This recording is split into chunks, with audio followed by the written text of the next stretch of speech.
dystopian government controlling your every move, unattainable technologies that improve the quality of life, but mostly for the rich.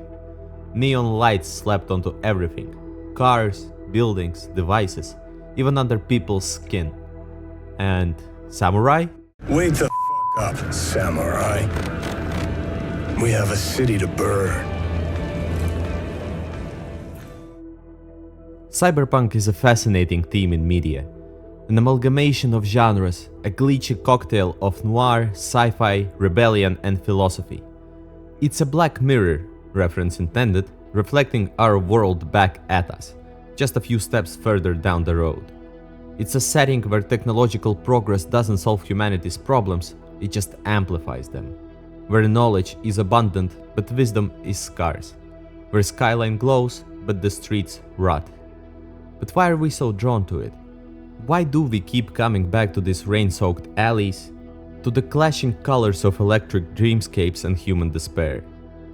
Why do these stories about crumbling megacities, cybernetic implants and hacking into mainframe resonate with us so deeply? I think it's because cyberpunk, for all its grit and grime, feels. It taps into some raw alienation, isolation, that sense that the world is too big, too fast, and you're just trying to hold on to something real. It's about people living on the fringes, trying to find purpose in a system built to erase them.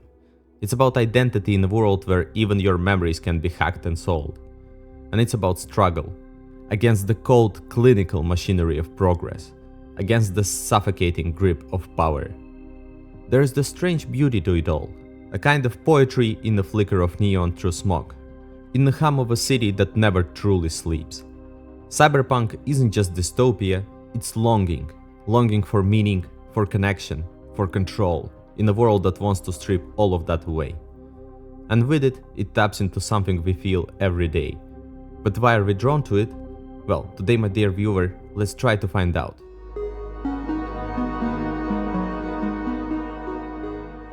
And let's start with the fact that cyberpunk is a mess. A stylish, glorious, genre-bending mess. Ask 10 people what cyberpunk is and you'll get 10 different answers. Plus probably one dude talking about how he read Neuromancer in '88 and everyone else is wrong. For some, it's neon signs and katana fights on the rooftops. For others, it's hacking into the mainframe while synthwave blasts into your earpiece. Sometimes it's slow, brooding dive into what it means to be human. Other times it's just a guy with robot arms punching drone out of the sky. Some people will tell you Cowboy Bebop is cyberpunk. And sure, it has tech, it has the vibes, the loners floating through a broken system. But come on, it's in space. Different planets, bounty hunters, dog with chip in his brain. Sounds more like sci-fi. But cyberpunk is sci-fi. But not entirely. So what is the difference? Because there's also steampunk, which people occasionally confuse with cyberpunk, especially when it comes to implants, limb replacement or some advanced technology. Honestly, I don't blame anyone for being confused, because even the definitions are very vague. The dictionary would say that cyberpunk is something like science fiction set in a lawless subculture of an oppressive society dominated by computer technology. Which is, well, technically accurate, but also describes way too many artistic pieces that it intends. The thing is, cyberpunk isn't really about fitting into a strict checklist of aesthetics or story beats. It's more like a collage of recurring themes and energy. It has tech, but tech is out of control. It has authority, but it's usually corporate, corrupt, or both. People who don't fit scraping by in a world that's moving too fast and doesn't care who gets trampled. There's usually rain, always some kind of glowing sign, and always the story that doesn't have a happy ending. In the games, this becomes even more chaotic. You've got Deus Ex that's all about conspiracies and basically almost lizard people. Then you have our beloved Cyberpunk 2077, which looks like someone mashed together GTA, Blade Runner and a philosophy degree. Then there's an Observer, which is basically a haunted house but digital. And none of these play the same, none of them feel the same, but they're all cyberpunk. And you might say that cyberpunk is just aesthetic, but that wouldn't be true because cyberpunk is about the ideas of cyberpunk as well. If the world is almost perfect and everyone are happy and implants are improving everyone's lives, it's not cyberpunk anymore, it's just sci-fi. So somehow cyberpunk is very slippery, it doesn't want to be pinned down. It's a lawless even in its own genre definition. It reflects a world that doesn't follow the rules, and hence the whole genre mirrors that. But maybe that's the part why we love it, for that and many other things. And before we start unpacking deeper philosophical things, we have to admit something kind of obvious.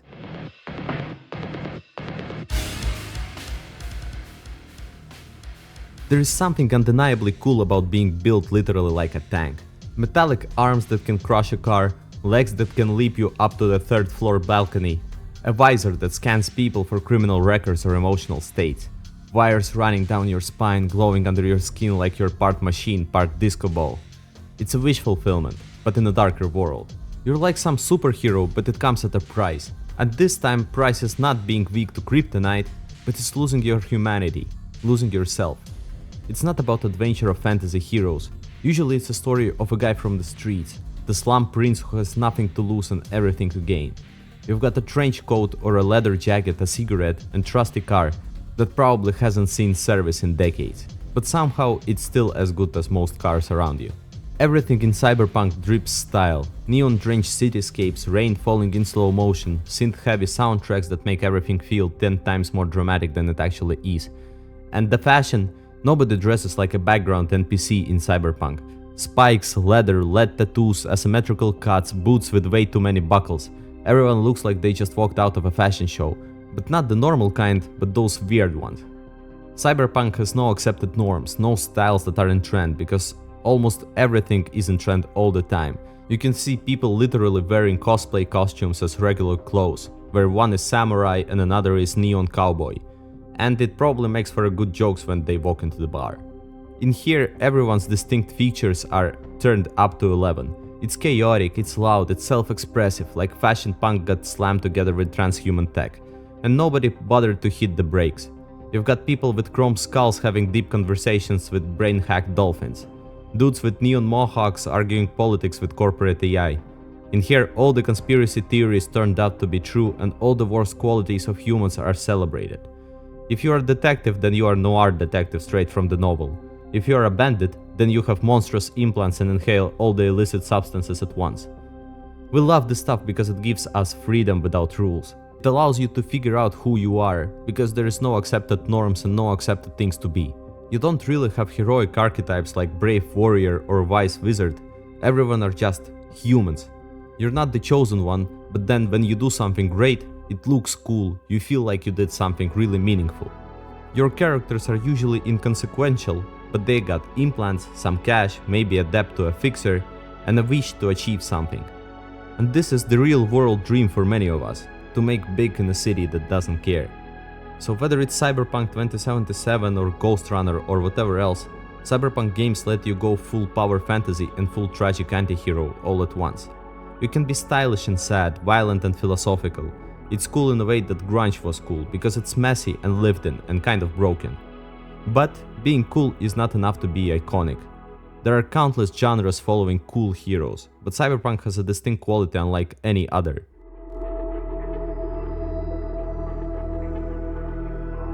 The whole Cyberpunk theme hits very close to our current state of things. We can almost feel that this is the future waiting for us. It's exaggerated, sure. Over-the-top tech, giant holograms, chrome-plated limbs, but it still feels like the future. From the predatory ads that crawl into every part of our lives, on buildings, inside apps whispered through our smart assistants, to AI that replaces everything from our playlist curation to our therapists. Human connection is slowly being outsourced to chatbots and push notifications. China already gave us a taste of full-scale surveillance with AI-driven facial recognition, while Western companies figured out how to predict your desires before you even Googled them. The poor are getting poorer, while billionaires are launching sports cars into space because why not? And in all that noise we find ourselves staring into Cyberpunk abyss. Not out of fear, but fascination, like looking at the bottom of the pit and wondering how stepping into it would feel. Cyberpunk taps into that grotesque curiosity. It's not just about tech, it's about wondering where it all ends. What happens when we keep upgrading everything except the parts of society that actually need fixing? When the system runs smoother but nobody's life gets any better. And it feels like a warning, one we all see, one we talk about in fiction, write about in games and movies, and then completely ignore the next day as we scroll through the feed of TikToks. And it gets even more realistic because of this, since in most fictional cyberpunk universes, it's not a grand revolution that brought the world to this. It's us not caring, continuing day to day to consume the content that trains us to think less. And with this it feels like... If you strip away the chrome, the flashy guns, the hacking minigames, what's left at the core of cyberpunk isn't tech. It's the people. Broken, confused, angry, alienated people just trying to survive in a world that forgot them. Cyberpunk understands that humans are complicated messes. We crave connection, but we don't trust each other. We want freedom, but also comfort. We'll sell a piece of ourselves, sometimes literally, for just a bit of power or safety or dopamine. It's not a genre full of heroes, it's full of survivors, junkies, mercs, loners, and desperate folks trying to make rent in a city. And unlike a lot of sci-fi that paints humanity as noble or logical or destined for greatness, Cyberpunk sees humanity for our basic instincts and common behaviors.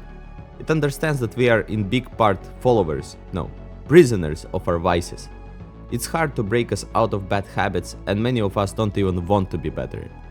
It's painfully honest. People don't get implants to save the world, they get them because they want to feel something. They want an edge, they want to be better than someone. Or sometimes they just want a way out. They're just trying to feel whole again, after something or someone ripped them apart. There's something kind of beautiful in that ugliness. Cyberpunk doesn't romanticize the pain, but it doesn't ignore it either. It lets the character hurt and lash out and try to rebuild themselves with metal and code, even if the outcome is shaky at best. And despite being transhumanist in its core, it shows us one of the most human traits in its absolute pinnacle. So, with all the flavors of sci-fi out there, why are we specifically hooked on this one?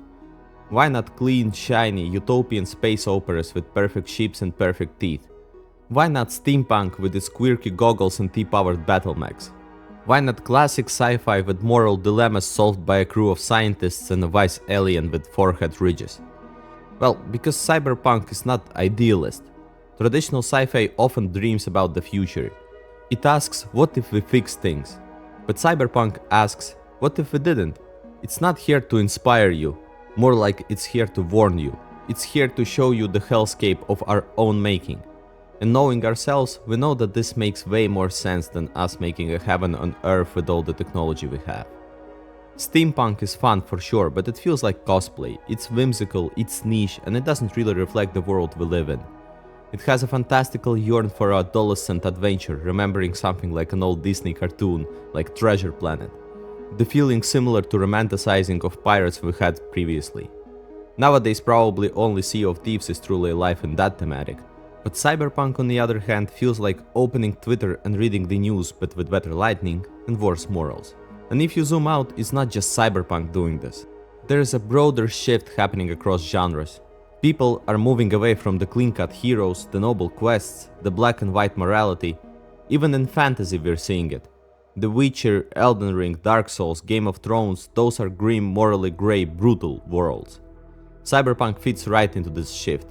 It's the sci-fi's version of dark fantasy. The Chosen One here doesn't save the world.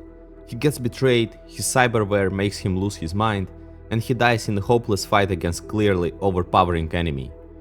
It doesn't promise hope, it promises the truth, or at least the version of it. For some reason, in the modern world, we got tired of heroic sagas and epic stories. We yearn to see our heroes struggle as we do, and an art shift from D&D-like fantasy to brutal medieval vice for power is a great example. Same as the shift of interest from Star Trek and Star Wars to something more dystopic. So, answering the question why cyberpunk? Because this genre is more than neon or trench coats or the synthwave. It's because cyberpunk speaks to the moment we're living in.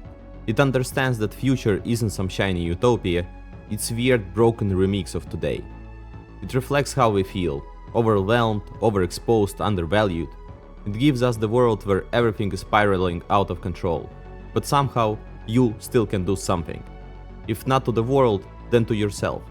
As Mike Pondsmith said, and that's what cyberpunk is about. Cyberpunk isn't about saving humanity, it's about saving yourself. And this is why these stories resonate, because it's harder to imagine yourself dying to save the world rather than saving yourself. This genre doesn't lie to you. It doesn't promise a better world. It just asks what you're going to do in the worst one. And maybe that's why we keep coming back. Because in a genre full of decay and corruption and glitching humanity, there is still something human at its core. Cyberpunk isn't just sci-fi, it's a survival story. But not only survival of the body, but survival of your soul. So, wake up, samurai. City's still burning, and you with it.